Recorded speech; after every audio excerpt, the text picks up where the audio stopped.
ditunda, Bang? Jadi alhamdulillah sidang tadi sudah dibuka secara resmi. Yang pertama diperiksa itu identitas saya. Saya dan tim lawyer, ini Usman, ini Mira, ini Gali adalah tim lawyernya Nikita Mirzani. Tadi kami diperiksa identitas kami. Saya dan teman-teman ini siapa? Anda itu siapa? Makanya kami tadi bawa berita acara sumpah. Kunci dari advokat itu adalah berita acara sumpah karena itu hanya bisa dikeluarkan oleh pengadilan tinggi di mana tempat kita berdomisili. Dari berita acara sumpah kami ditanya lagi, Anda itu tergabung di organisasi mana? Iya kan? Itu namanya kartu tanda advokat. Jadi tadi kami menyerahkan satu asli berita acara sumpah, fotokopinya sudah saya lampirkan. Yang kedua, fotokopi atau asli kartu tanda advokat. Setelah itu kuasa tadi diperiksa, diverifikasi dan dilihat apakah kuasa ini sudah terdaftar resmi atau tidak di Kepanitraan Pengadilan Negeri Jakarta Selatan. Alhamdulillah secara administrasi saya telah memenuhi syarat sehingga sidang diteruskan dengan memeriksa identitas daripada tergugat 1 dan tergugat 2 seperti itu. Tadi karena ada 3 pihak yang belum hadir, maka sesuai dengan peraturan mereka harus dipanggil lagi secara patut, diberi waktu 2 minggu untuk memanggil kembali. Seperti itu. 3 pihak ada Bang, turut tergugat 1, 2, dan 3 itu siapa aja Bang? Turut tergugat 1, 2, dan 3. Yang satu adalah kepolisian, yang kedua adalah kejaksaan, yang ketiga adalah PT Bumi Wisesa yang ada di BSD. Sidang ditunda sampai kapan Bang? 2 minggu lagi dari tanggal hari ini. Tanggal berapa Bang? Tanggal 11. 11 Juni ya? Iya.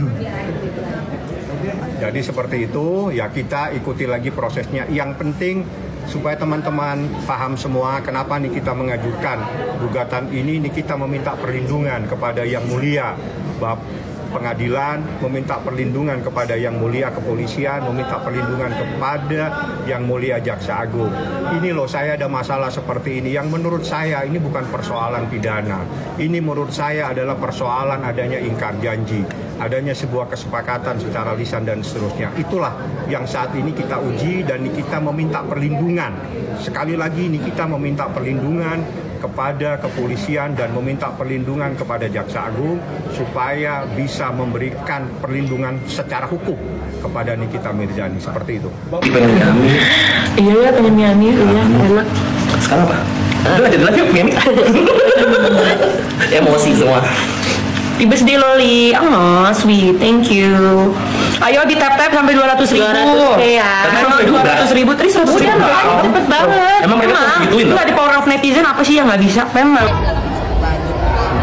Gimana kabarnya? Baik. Dokter, apa kabar ya? Dokter tadi benar ke Polres Jaksel, dokter. Iya. Terkait apa dokter? Menyempatkan waktu buat. Iya, sempat waktu buat. Sebentar ya. Oke dokter. Gimana dokter? Ngomong soal kasus deh. Nanti. Bener bisnis bermasalah dokter. Kenapa?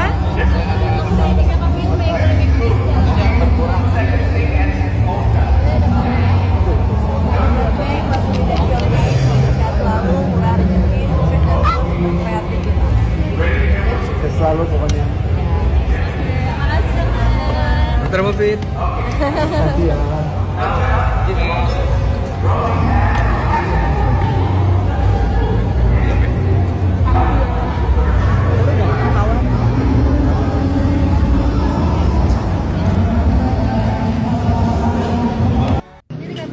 Sini. Nah. Ya, hari ini Loli berulang tahun. Yang itu tadi pagi juga aku melihat titinya Nikita Mirzani adalah dia merindukan seorang bapaknya. Ada titinya dia merindukan seorang bapaknya. Ya namanya anak ya. Aduh, mampus gue. Nangis dia kalau ngomong. Namanya anak ya, di saat dia lagi dalam masa begini, dalam masa genting begini, dalam masa ditahan 90 hari tanpa kepastian, di sini dia mengingat bapaknya yang udah nggak ada. Aku tadi pagi sedih melihat titinya Nikmir bahwa dia seperti membutuhkan banget seorang bapaknya, sehingga aku memposting ulang. Kalian mungkin belum tahu titinya apa ya. Kalau kalian tahu kan kalian akan nangis karena aku bukan apa-apa. Aku melihat sedih banget gitu, kesedihan seorang anak yang merindukan seorang bapaknya.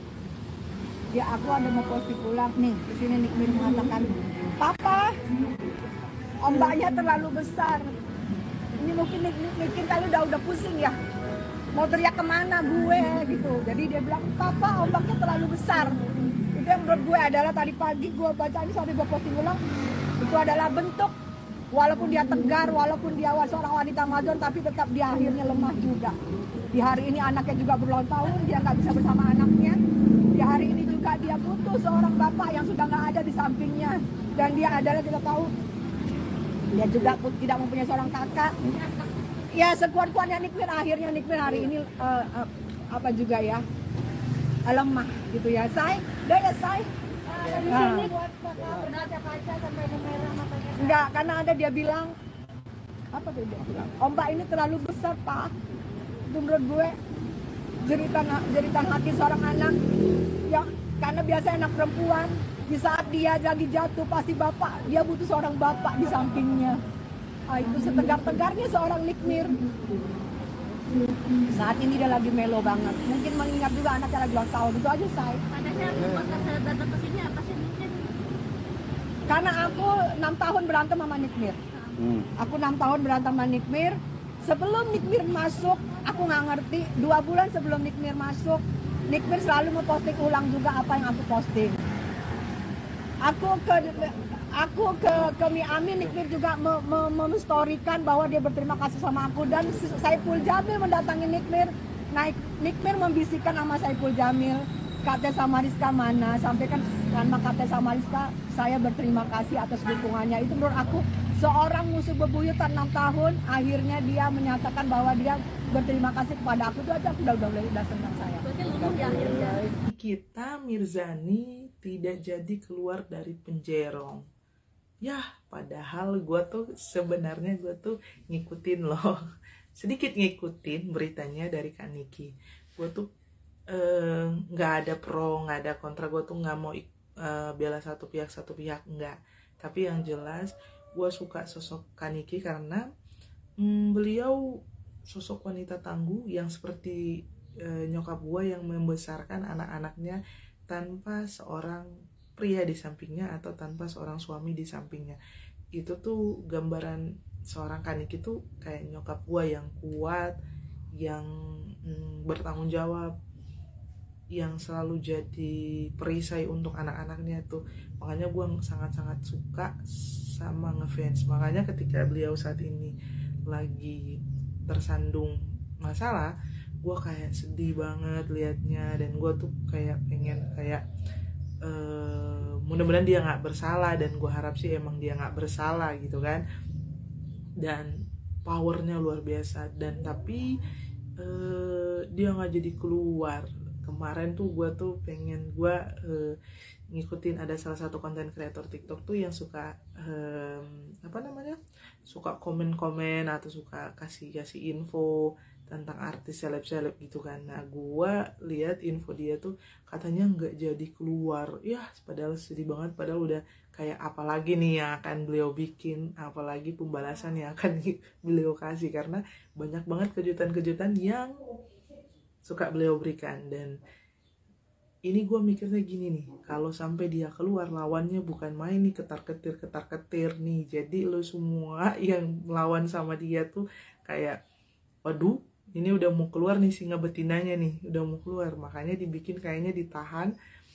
Dari pemberitaan yang gue lihat bahwa kayaknya ada lawannya yang gak hadir gitu, 3 orang yang hadir dan yang membuat dia harus tertunda. Nah gue bilang bahwa banyak pintu yang akan terbuka untuk dia, apalagi dia seorang yang benar, yang tangguh, dan gue rasa power keuangannya juga bukan ecek-ecek. Jadi kalau dia mungkin minta untuk hari ini keluar, ya bisa aja dia keluar, ya kan. Dan gue sih penasarannya tuh apalagi yang akan dia buat, dan se-amazing apa lagi yang akan dia tunjukkan. Karakternya tuh luar biasa. Kalian mungkin berpikir bahwa oh lu pilih ini, lu lebih ke pro Niki gini. Bodoh amat. Yang jelas gue tuh ngefans karena seperti nyokap gue dia. Gue lihat karakternya, ketangguhannya, dan gue lihat masalah ini tuh kayaknya bukan dari dia aja gitu yang salah. Dan mungkin bukan dia yang salah. Dan gue lihat banyak juga yang pro ke dia, ya kan, yang lebih ke membela dia gitu. Banyak pendukung-pendukungnya, teman-temannya yang selalu ada untungnya. Salut. Kita nantikan apa yang akan terjadi ketika dia sudah keluar dan apa yang akan dia berikan untuk lawan-lawannya saat ini. Nantikan aja guys.